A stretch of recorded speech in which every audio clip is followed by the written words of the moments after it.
আমি একটা বিশাল সমস্যায় পড়ছি বুঝছো। আমার না দুইটা কুকুর কিনছি, আলাদাই করতে পারি না, একটা থেকে একটা বারবার মিলা যায়, আমি আলাদাই করতে পারতেছি না।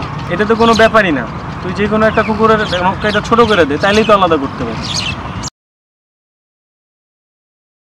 না রে দোস্ত, 1 মাস পরে তো কুকুরের নখ আবার বড় হয়ে যা আসে, চিনতে তো পারি না। এক কাজ কর, তুই একটা কুকুরের লোম কেটে দে।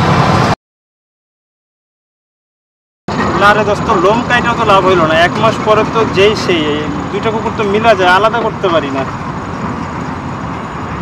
বলো, তুই এক কাজ কর, এমন কিছু একটা খুঁজে বের কর যেটা দুইটা কুকুরের মধ্যে অপরিবর্তনশীল। যেমন মনে কর হাইট, দুইটা তো দুই রকম হবে, তুই এটা খুঁজে দেখ আলাদা। তুই এখনই থাক, আমি দেখে এসে জানাচ্ছি।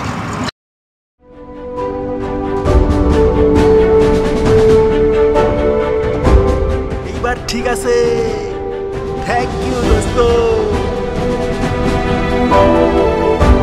এইবার আমি আমার কুকুর দুইটারে আলাদা করতে পারতাছি।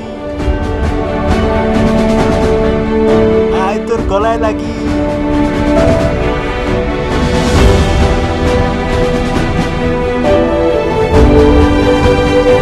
দোস্ত, তুই ঠিকই কইছিলি, আমার সাদা কুত্তাটা কালা কুত্তার চেয়ে 3 ইঞ্চি লম্বা।